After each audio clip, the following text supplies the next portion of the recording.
আসসালামু আলাইকুম প্রিয় দর্শক, মেঘলানুর বিডি চ্যানেলে আপনাদের সবাইকে স্বাগতম। আপনাদের মাঝে নিয়ে আসলাম মজাদার একটি চিকেন রেসিপি। আজকের রেসিপি হলো খুব সহজে কিভাবে বাড়িতে চিকেন মশলা তৈরি করা যায়। চিকেন মশলা তৈরির জন্য আমি চিকেন নিয়েছি 1 কেজি। চিকেনের মধ্যে সয়া সস দিয়ে নিচ্ছি 1 টেবিল চামচ, লবণ দিয়ে নিচ্ছি স্বাদ মতো, মরিচের গুঁড়ো দিয়ে নিচ্ছি 1 চা চামচ, চিকেনের মধ্যে হলুদের গুঁড়ো দিয়ে নিচ্ছি 1 চা চামচ। লবণ, হলুদ ও মরিচের গুঁড়ো দিয়ে চিকেনটাকে ভালো করে মাখিয়ে নিব। চিকেনটা ভালো করে মাখিয়ে ম্যারিনেটের জন্য রেখে দিব 20 মিনিট। চিকেন মশলার জন্য একটি ফ্রাই প্যানে আমি তেল দিয়ে নিচ্ছি আধা কাপ।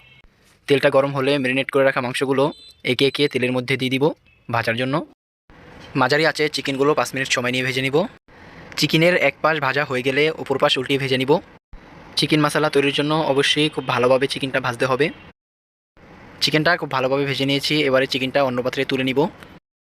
তেল থেকে একে একে সবগুলো চিকেন আমি উঠিয়ে নিয়েছি।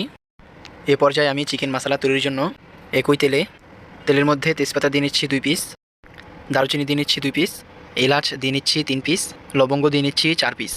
মশলাগুলো তেলের মধ্যে দিয়ে 2-3 সেকেন্ড ভেজে নিব। এবারে তেলের মধ্যে আস্ত জিরে দিয়ে নিচ্ছি 1/3 স্পুন, শুকনো মরিচ দিয়ে নিচ্ছি 2 পিস, পেঁয়াজ কুচি দিয়ে নিচ্ছি 1 কাপ। পেঁয়াজটা নেড়েচেড়ে ভেজে নিব 3 মিনিট সময় নিয়ে। এবারে আদা বাটা দিয়ে নিচ্ছি 1 টেবিল চামচ ও রসুন বাটা দিয়ে নিচ্ছি 1 টেবিল চামচ। আদা ও রসুন বাটা 3-4 মিনিট সময় নিয়ে তেলের মধ্যে নেড়েচেড়ে ভেজে নিব। লবণ দিয়ে নিচ্ছি স্বাদ মতো, পেঁয়াজ বাটা দিয়ে নিচ্ছি 2 টেবিল চামচ। চিকেন মশলায় আদা রসুন মশলার পরিমাণটা একটু বেশি দেওয়া লাগে। হলুদের গুঁড়ো দিয়ে নিচ্ছি 1 চা চামচ ও মরিচের গুঁড়ো দিয়ে নিচ্ছি 1 চা চামচ।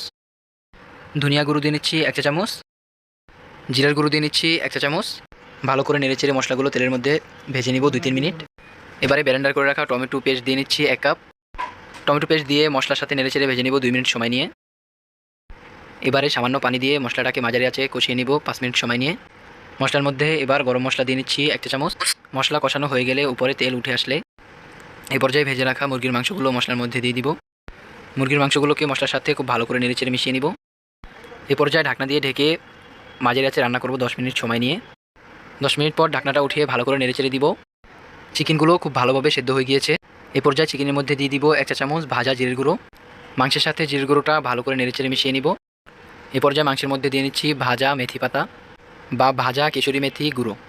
মেথি পাতার সাথে মাংসটাকে নেড়েচেড়ে খুব ভালোভাবে মিশিয়ে দিব। এবারে মাংসের উপরে তেল ভেসে উঠেছে। এখন ধনিয়া পাতা কুচি দিয়ে দিব। এবারে মাংসের মধ্যে দিয়ে নিচ্ছি আস্ত কাঁচামরিচ 2 পিস। তৈরি হয়ে গেল মজাদার চিকেন মশলা রেসিপি। এই রেসিপিটি ফলো করে আপনারা খুব সহজেই বাড়িতে চিকেন মশলা রেসিপি তৈরি করতে পারবেন। আপনাদের মাঝে দেখা হবে আবার নতুন কোনো ভিডিও নিয়ে। আসসালামু আলাইকুম।